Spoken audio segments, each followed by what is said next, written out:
오늘 우리가 함께 읽은 로마서 8장 22절에서 27절의 말씀을 통해서 오늘 우리를 도우시는 성령 하나님 이런 제목으로 말씀드리겠습니다. 앞에서 말씀드린 대로 오늘 성령 강림 주일입니다. 성령 강림을 기념하는 절기가 바로 성령 강림 주일이 되고 그 기원은 바로 50이라고 하는 숫자하고 관련이 있습니다. 70인역 성경에 50번째라고 하는 뜻을 헬라어로 펜테코스테라고 하는데 그 단어를 번역한 것이 바로 오순절이 되겠습니다. 그 오순절은 언제냐면 77절이 있었죠. 구약 성경에 77절이 있는데 7번 반복되고 그 다음날이 바로 오순절이 되겠습니다. 그리고 이때는 다른 여러 가지 이름들이 있는데 맥주절, 초실절, 오순절 다 같은 이야기입니다. 그래서 성령 강림절 또 오순절이 되면 이집트에서 종살이 했던 그것을 기억을 하면서 이제는 해방되어서 살아가는 그 기쁨을 이웃과 함께 즐거움을 나누는 그런 절기가 되겠습니다. 그리고 예수님께서도 부활 승천하실 때에 오순절까지 예루살렘에서 약속한 성령을 기다리라 이렇게 말씀하셨죠. 그래서 예수님께서 부활하시고 나서 50일째 되는 날 마가의 다락방에 있었던 제자들에게 성령이 강림해서 성령이 충만하게 되어서 복음을 본격적으로 전파하기 시작합니다. 그래서 우리가 이날은 성령 강림 주일이다, 또 성령 강림절이다 이렇게 이야기를 하는 것입니다. 올해 부활절이 3월 31일 날 있었죠. 3월 31일 날 있었고 그로부터 50일이 가장 근접한 주일이 오늘이 되겠습니다. 그래서 이번 주가 성령 강림 주일입니다. 그래서 성령 강림 주일은 초대교회가 본격적으로 시작된 주일이기도 하다. 우리가 기억을 하고 있어야 되겠습니다. 앞에서도 이제 말씀을 드렸는데 성령 강림절 오순절은 여러 가지 이름이 있습니다. 그런데 다 같은 절기라고 하는 것을 우리 좀 생각해 볼 필요가 있습니다. 성령 강림절이라고 하는 것이 아까 제가 50이라고 하는 숫자하고 관련이 있다고 말씀을 드렸죠. 그래서 6월절로부터 77절 7번 지나가고 그 다음날 맞이하는 그 17절과 오순절은 같은 절기다. 이거 어렵지 않게 알 수 있습니다. 그 다음에 이제 초실절이 있죠. 초실절은 뭐냐면 한문 그대로예요. 처음 난 열매를 거두는 것을 감사하는 절기를 초실절이라고 이야기를 합니다. 근데 그때가 이제 오순절 무렵이 되는 것이죠. 그런데 이제 우리가 초실절에 제일 처음에 거두는 곡식이 뭐냐면 바로 보리거든요. 그래서 맥주절이라고도 그렇게 그 이야기를 하는 것입니다. 그래서 초실절, 맥주절, 오순절, 77절, 성령 강림절 여러 가지 이름으로 표현되어 있지만은 결국은 한 절기다. 여러분들이 기억하시면 되겠습니다.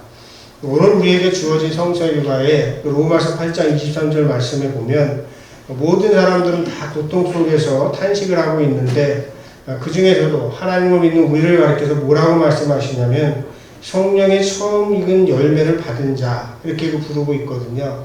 그러니까 성령의 처음 익은 열매가 바로 뭐냐면 예수 그리스도의 부활을 의미하는 거거든요. 그래서 예수 그리스도의 부활을 받은 사람들, 그 사람들이 바로 성령을 받은 사람들이죠. 그래서 성령 강림절은 첫 열매를 드리는 초실절, 맥주절과도 의미가 상통하는 것입니다.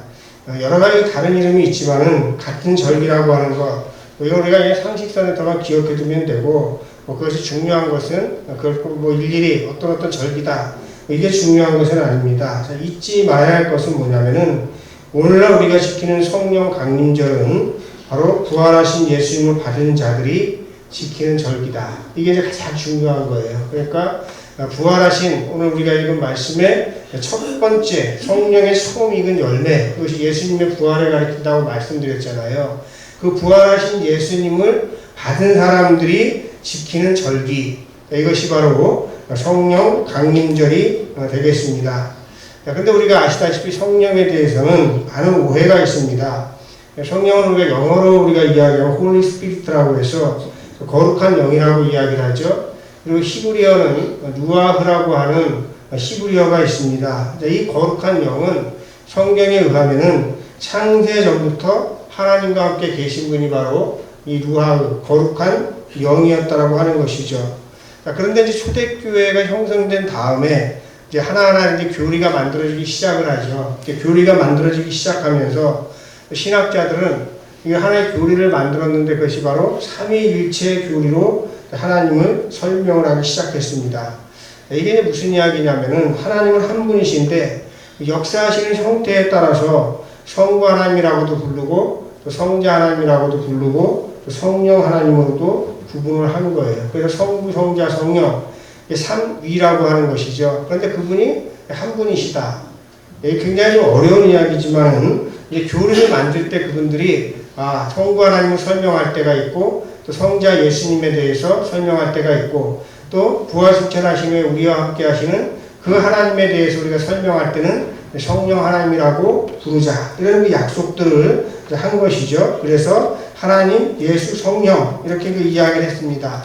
그리고 나서 조금 더 설명을 부연하기 위해서 어떻게 이 사람이 설명을 했냐면은 성자 예수님을 이 땅에 보내주신 그분이 바로 성부 하나님이고 그 성부 하나님의 명령에 따라서 이 땅에 인간의 몸을 입고 오신 분이 바로 성자 예수님이다. 그리고 그 성자 예수님께서 부활승천하신 후에 지금도 우리와 함께 하시는 분이 바로 성령 하나님이시다. 이렇게 구분을 한 것이죠. 근데 이 삼위는 각자의 독자적인 존재가 아니고 그냥 같은 분이라고 여러분들이 생각을 하시면 돼요. 그냥 하나님 한 분이신데 우리 사람들이 그렇게 표현하는 것 뿐입니다. 그래서 예를 들면 그런 거죠. 제가 가정에서는 아이의 아버지가 되겠죠. 우리 집사람 아내 입장에서 보면은 남편이 되고 여러분들에게는 제가 목사가 되잖아요. 근데 제가 한 가정의 아버지고 또는 남편이고 제가 목사라고 해서 제가 셋이 있는 건 아니잖아요. 그냥 저 하나인데 각기 보는 사람에 따라서 각기 다르게 저를 갖다 부른다라고 하는 것이죠. 바로 삼위일체 하나님이 뭐냐면은 성부, 성자, 성령의 하나님으로 설명을 하지만은 결국은 한 하나님이시다라고 하는 것이에요. 그런데 우리는 자꾸 이 삼위가 각각 다른 존재인 것처럼 착각을 한다라고 하는 것이죠. 그래서 그 대표적인 말이 뭐냐면은 그리스도인들끼리도 기독교인들끼리도 종종 하는 얘기가 있어요. 성령 받았습니까? 그런 거 질문할 때가 있거든요. 그러다 보니까 뭐라고 했냐면 오늘도 우리가 성령에 관한 찬양을 했지만은 굉장히 뜨거운 것 같지 않습니까? 불 같은 성령이고 굉장히 우리의 마음을 갖다 확 타오르게 하는 그런 거 열정적이고 뜨거운 것 이런 걸 생각을 하고 우리 한국교회에서는 성령 받았다. 그러면 바로 뭐하고 직결이 되냐면 방언하는 거하고 바로 직결이 됩니다. 그래서 방언을 하는 걸 보면 저 사람은 성령 받았다. 방언을 못하면 아직 성령 받지 못했다. 뭐 그렇게 이야기를 하는 겁니다. 사실은 그것은 일부분이죠. 이미 우리가 성경 전체를 통해서 보면 우리가 예수님을 믿고 예수님을 우리의 그리스도로 고백하는 것은 우리가 하고 싶어서 하는 것이 아니고 누구의 감동으로? 성령의 감동으로 우리가 예수님을 우리의 그리스도로 고백할 수 있다. 이렇게 말씀을 하고 있어요. 그러니까 우리 기독교인들은 이미 다 어떤 사람들이에요? 다 성령 받은 사람들이에요. 그런데 마치 성령 받은 것하고 또 별개인 것처럼 그렇게 이야기를 하는 경우가 많이 있습니다. 그래서 우리가 성령 받은 사람은 방언하고 병 고치고 유별난 걸 신앙생활하는 사람이 아니고 바로 하나님의 말씀을 따라 살아가는 사람들이 어떤 사람이에요? 성령 받은 사람들이다. 여러분들 성령 받으셨어요? 안 받으셨어요?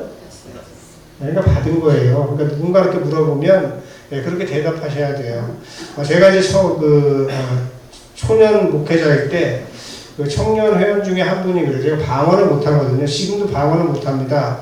제가 이제 방언을 받기 위해서 고등학교 때 기도원도 가고 겨울에 나무 하나 뽑으면은 방언 받을 수 있다 그래가지고 소나무 하나 붙잡고서 뽑아보려고 엄청 노력했는데 나무도 안 뽑히지만 방언도 받을 수가 없었어요. 그래서 방언은 나하고는 상관이 없는 건가 보다. 그냥 이렇게 생각을 했는데 어느 청년이 저한테 물어보는 목사님 성령 받았습니까? 그래서 당연히 성령을 받았으니까 목사가 됐지. 근데 왜 방언을 못하세요? 이런 식으로 이야기를 하는 거예요. 그래서 제가 뭔가 철저한 오해가 있구나 이런 생각들을 했는데 지금 제가 고백할 때 그렇습니다. 하나님의 계명을 따라 사는 사람들 하나님의 계명을 따라 사니까 그 사람 안에는 누가 있어요? 지난주 설교도 계속 우리가 연결해서 생각해야 됩니다. 우리 안에 하나님이 계시죠. 그 하나님이 바로 성령 하나님이신 거예요. 그리고 또 우리가 그분의 인도하심을 따라 살아간다고 고백하지 않습니까? 우리는 모두가 다 어떤 사람이냐면 성령 받은 사람들이다. 여러분들 꼭 그렇게 기억을 하기 바랍니다. 그러면 성령 받은 사람들은 별세계에 사는가를 좀 생각해 볼 필요가 있죠. 성령 받은 사람은 별세계에서 사는 사람들이 아닙니다. 별세계에서 사는 사람이 아니고 같은 세상에서 살지만 다른 방식으로 사는 거예요. 그러니까 속세를 떠나서 사는 것이 아니라 속세에서 거룩한 삶을 살아가는 것이 바로 성령 받은 사람들이다 라고 하는 것입니다.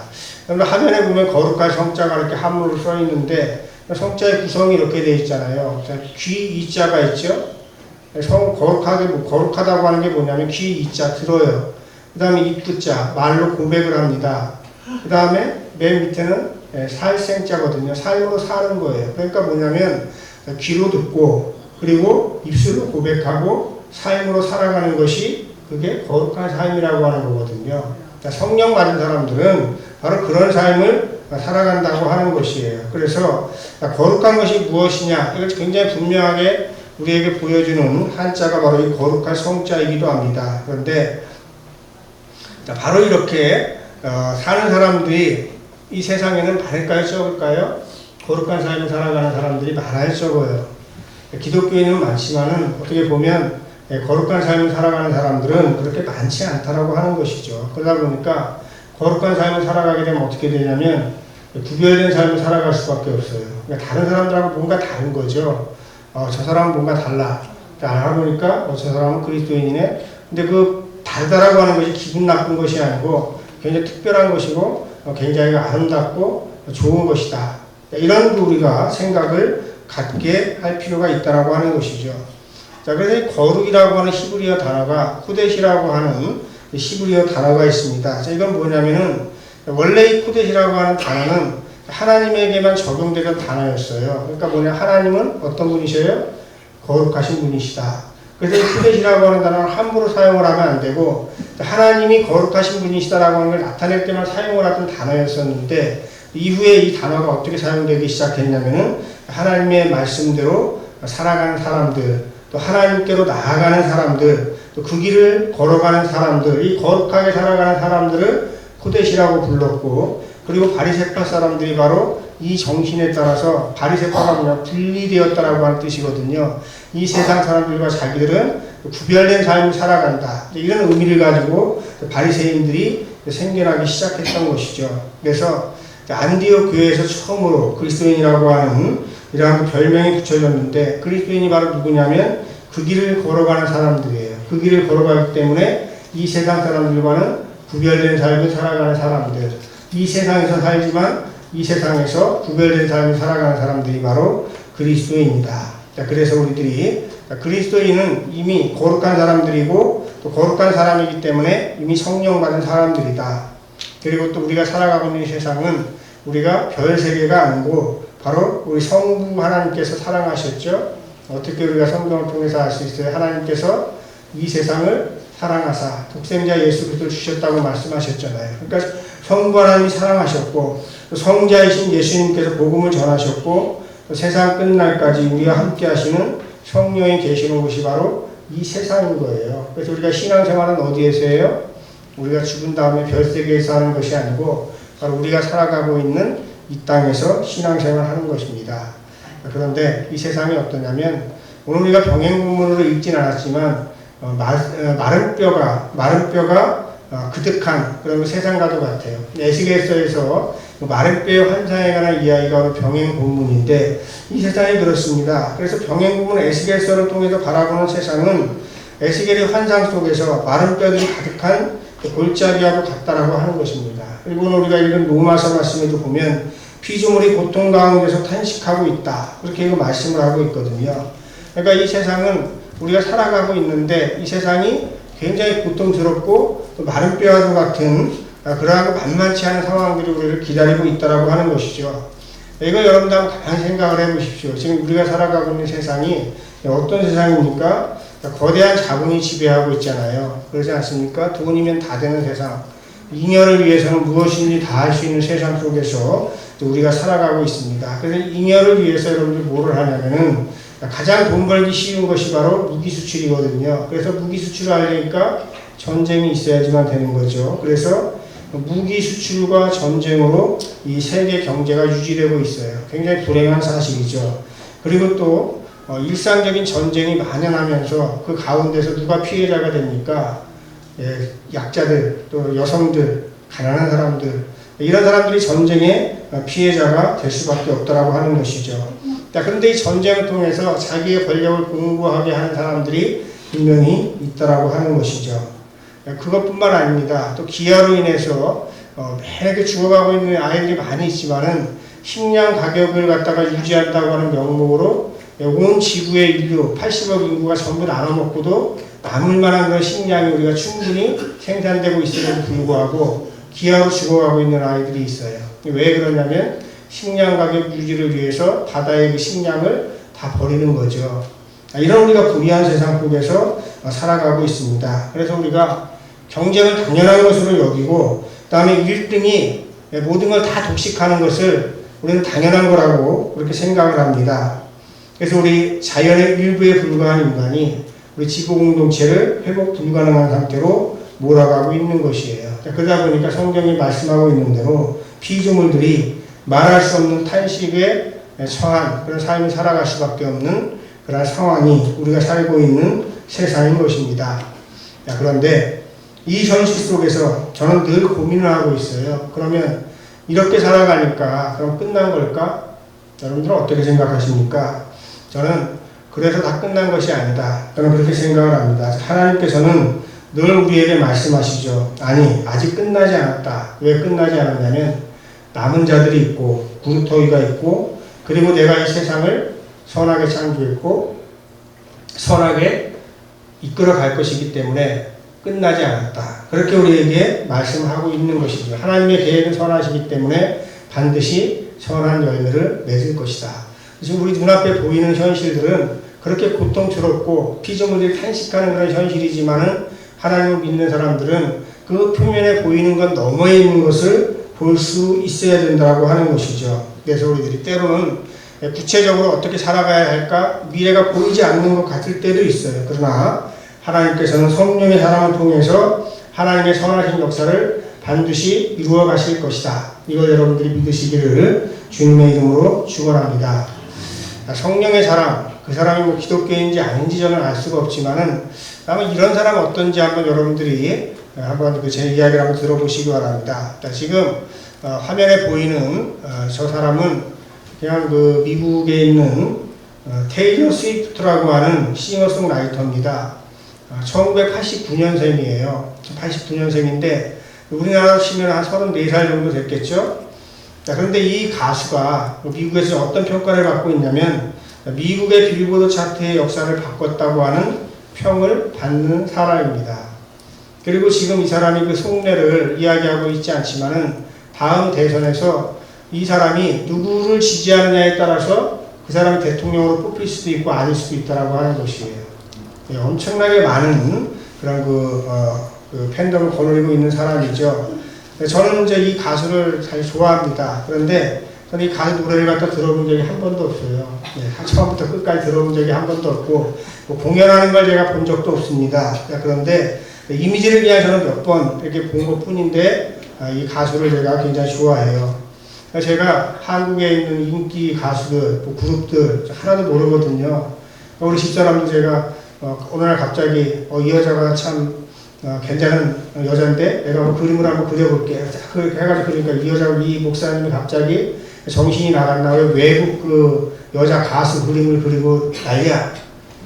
네, 그런데 제가 그리게 된 이유가 있어요. 자, 뭐냐면은 이 여성이 1년간 미국 투어로만 얼마 정도를 갖다가 버냐면 그 돈이 얼마큼인지 잘 모르겠는데 1조 3천억 원의 흥행 수입을 남겼다라고 합니다. 그러니까 이제 한 번 콘서트 할 때마다 얼마를 버는지는 제가 가늠을 잘 할 수가 없어요. 그런데 한 번 이런 적이 있었다고 합니다. 한 번은 콘서트를 마치고 나서 자기에게 주어진 갤런티를 단 한 푼도 챙기지 않고 자기를 도와주었던 사람들이 있죠. 음향도, 밴드, 무대 조명, 댄서, 스태프들, 운전기사 포함이 되겠죠. 그런 사람들에게 자기가 개런티를 갖다가 수입을 하나도 갖지 않고 다 나누어 준 겁니다. 그래가지고 그 돈이 무려 얼마큼이어서 173억이었다고 하는 거예요. 그러니까 이분이 한번 콘서트를 하면은 자기 몫으로 챙길 수 있는 돈이 173억인데 그걸 한 푼도 챙기지 않고 스태프들에게 다 나눠준 거죠. 자, 그래서 이제 그 한번 그 콘서트가 시작이 되면 트럭 운전수들 같은 경우는 한 24일 정도를 집에 들어가지 못하고 계속 거기서 쫓아다니면서 음향 기기 나르고 뭐하고 이런 일을 해야 된다고 합니다. 자, 그런데 한 운전기사가 그 개런티를 각 스태프들에게 나눠줘가지고 얼마를 받았냐면 1억 3천만 원을 받았다는 거예요. 다 나눠줬는데 1억 3천만 원을 받았습니다. 그래서 그 트럭 운전기사가 아들 대학 등록금 때문에 고민을 엄청 많이 하고 있었는데 그 등록금을 다 해결했을 뿐만 아니라 그리고 또 지속적으로 가난할 수밖에 없게 하는 자기 빚 문제가 있었는데 그 빚까지 다 청산을 해서 만성적인 가난에서 벗어날 수 있는 기틀을 마련하게 되었다라고 하는 것이에요. 그래서 이 운전기사가 자기의 이야기를 쓰면서 테일러 스위프트가 했던 그러한 그 선행이 알려지게 되었다라고 하는 것입니다. 여러분도 어떻습니까? 콘서트나 드라마나 뭐 무슨 대회가 열리면 주인공이나 아니면 1등이 대부분을 다 독식하고 있지 않습니까? 우리나라도 그 당연하게 그렇게 생각하고 있죠. 예, 그래가지고 어떤 드라마 같은 것도 보면 그 주인공은 뭐 몇십억씩 받는데 거기 조연이나 뭐 다른 사람들은 고작 해봤자 뭐 한 몇십만 원밖에 못 받는 이런 일들을 우리 당연하게 이렇게 생각하고 있는 거 아닙니까? 그래서 자기 혼자서 80%를 독식하고 나머지 99명이 20%를 가지고 나눠 사는 것을 당연하게 여기는 것이 바로 이 세상의 가치인 거죠. 그런데 이 지금 가수는 그런 세상의 가치와는 조금 다른 그런 삶을 살아가지 않습니까? 저는 그래서 그의 노래도 모르고 뭐 공연하는 것을 본 적도 없고 뭐 춤추는 것을 본 적도 없지만은 단 한 곡도 뭐 아는 곡도 없지만은 저는 그냥 그녀의 팬이 된 거예요. 저는 이런 사람들이 많아져야 된다. 저는 그렇게 생각을 하고 이런 삶을 살아가는 사람들이 바로 성령의 사람이 아니겠는가 이런 생각을 해보게 되는 것입니다. 자, 그러면 성령께서는 왜 우리를 도우실까 생각을 해봐야 되겠죠. 자, 로마서 본문을 살펴보겠습니다. 22절 말씀에 보니까 뭐라고 말씀하시냐면 모든 피조물이 해산의 고통을 겪고 있다 이렇게 그 말씀을 하고 있습니다. 창조 세계를 돌아보니까 해산을 앞둔 임산부와 같다 이런 그 이야기를 하고 있거든요. 뭐 남성분들은 해산을 안 해봤으니까 어떤지 잘 알 수 없지만은 여성분들은 아실 거예요. 자, 그런데 이 말씀이 어떤 그 뜻을 가지고 있는 거냐면은 자, 해산의 고통은 두렵잖아요. 그죠? 내가 제대로 아이를 낳을 수 있을 것인가? 또 어떻게 될 것인가? 정상적인 아이가 태어날 것인가? 자, 이런 두려움들이 있지만은 동시에 임신한 분들은 어떤 생각을 하고 있냐면은 태어날 자녀에 대한 기대를 또한 가지고 있죠. 네, 그래서 어떻게 됩니까? 하나님의 말씀을 우리가 품고 살아가는 일은 굉장히 어떻게 보면 두려운 일이에요. 내가 하나님의 말씀대로 이 땅에서 이렇게 살아가려면 세상의 질서는 이런데 내가 하나님의 말씀대로 살아가면 내가 뒤처지거나 실패하는 것은 아닐까. 그런데 그 말씀을 따라 살 때에 어떤 열매가 맺을지 알기 때문에 믿는 사람들의 해산의 고통을 기꺼이 감내하면서 인내하면서 거룩한 길을 걸어간다고 하는 것이죠. 그래서 이런 결심을 우리가 하게 될 때에 어떻게 되냐면은 우리가 이 세상에 살아갈 때 하나님의 뜻대로 살아가기를 원하지만 다 흔들리는 거죠. 흔들리면서 살아가는 거 누구나 다 연약할 수밖에 없어요. 그러니까 하나님께서 어떻게 했냐면 그때 26절에 있는 말씀대로 성령께서 우리의 약함을 도와주신다. 그런 말씀을 우리에게 주고 있다라고 하는 것이죠. 자, 그럼 하나님께서 왜 우리를 도와주십니까? 23절 말씀에 첫 열매로서 성령을 받은 우리이기 때문에 그렇습니다. 첫 열매, 이것이 바로 예수 그리스도의 부활을 가리킨다고 말씀을 했죠. 그래서 예수 그리스도의 십자가 부활로 우리를 구원해 주신 그 첫 열매가 바로 우리들이기 때문에 우리가 이 땅에서 연약한 삶을 살아갈 때에도 성령께서 우리를 도와주신다. 이런 그 말씀인 것이죠. 그래서 우리가 연약할 때가 그 때가 있죠. 그러나 그때에도 우리를 그냥 두지 않고 도와주시는 거예요. 그러면 해산의 두려움과 고통이 엄습하지만 우리가 자녀를 낳게 되면 그 다음에 어때요? 그 고통과 두려움을 다 잊어버리게 되는 것이죠. 바로 이런 과정을 지금 성경에서는 이야기하고 있는 것입니다. 자, 그래서 우리들이 우리의 연약함을 도와주시는데 우리가 때때로 우리의 연약함을 도와주신다고 하는 것을 다 인지하고 알 수가 없어요. 자, 근데 우리가 알지 못해도 어떻게 했냐면 27절에 보니까 이런 말씀을 합니다. 우리를 도와주실 때에 성령께서 우리를 대신하여 강구해 주실 때에 우리가 알지 못하는 것까지도 우리를 위하여 대신 강구해 주신다. 우리가 원하는 것이 뭔지 우리가 다 아는 것 같지만 다 알지 못한다라고 하는 것이에요. 그런데 성령께서는 우리가 알지 못하는 그것도 아신다라고 하는 것이죠. 자, 이것이 바로 은혜라고 하는 것입니다. 저는 그래요. 우리가 하나님의 말씀대로 살아갈 때에 반드시 선한 결과를 가져올 것이다라고 하는 건 믿지만은 선한 결과가 어떻게 나타날 것인지에 대해서는 알 수가 없어요. 그래서 때로는 내가 하나님 말씀 따라 살지만은 두려울 때가 있거든요. 내가 이렇게 사는 게 맞는 거야? 세상은 이렇게 살아가라고 하는데 그렇게 살아가야 되는 거 아닌가? 자, 그래서 해산을 앞둔 여인처럼 두려울 수밖에 없는 것이죠. 그러나 그 해산의 두려움이 자녀를 낳은 기쁨을 능가할 수 없는 것처럼 자녀를 낳는 순간 그 고통은 자녀를 낳은 기쁨과 견줄 수가 없는 것처럼 바로 하나님의 말씀대로 살아갔을 때 하나님께서 우리의 삶을 도와주시면 우리가 그로 인해서 얻는 기쁨은 우리가 두려워하는 것 이상으로 큰 기쁨을 얻게 된다. 이렇게 그 말씀을 우리에게 주고 있는 것입니다. 자, 그런데 이 소망은 오늘 우리가 읽은 말씀을 보니까 눈에 보이지 않는다라고 하는 것입니다. 24절에 있는 말씀이죠. 그래서 우리는 소망하지만 잘 알 수가 없어요. 그러나 그 소망이 바른 소망이라면 우리가 알 수 없지만 그 소망은 반드시 이루어진다. 자, 이것이 바로 우리 로마서에서 우리에게 주신 말씀입니다. 그래서 우리가 성령 강림주일에 여러분들이 반드시 기억하시길 바랍니다. 뭘 기억하시냐면 여러분이 수고하고 땀 흘리고 계획하는 일, 그래서 하나님의 뜻에 일치시키시길 바랍니다. 그 일이 어떤 결과로 나타날지 우리는 잘 알 수가 없어요. 그러나 두려워하지 마시고 하나님께서 하나님의 뜻대로 우리가 살아가기 위해서 힘쓸 때 하나님께 우리는 알지 못하지만 성령을 통해서 우리의 삶을 도와주셔서 바른 길로 인도해 주실 것이다. 이걸 믿고 여러분들이 꿋꿋하게 살아가시길 바랍니다. 이것이 바로 신앙 아니겠습니까? 근데 우리가 신앙생활 한다고 하면서도 내 뜻과 계획만을 추구하고 그리고 성령의 도움 필요 없어. 내가 열심히 해. 나 혼자 그냥 다 얻을 거야. 만약에 우리가 이런 생각하고 살아간다면은 자기가 딱 노력한 만큼 그 정도만 얻어도 다행이겠죠. 그러나 하나님께서는 그렇게 말씀하지 않으셔요. 우리가 알지 못하는 우리의 생각을 넘어선 하나님의 축복이 있다고 말씀하시고 그런 사람들이 바로 그런 걸 믿고 살아가는 사람들이 성령의 사람들이다. 이렇게 우리에게 말씀을 주고 계시는 것입니다. 성령 강림주의를 맞이해서 여러분들이 바로 우리를 도우시는 성령 하나님 그분과 여러분들이 더불어서 살아가시는 여러분들 되시기를 주님의 이름으로 축원합니다.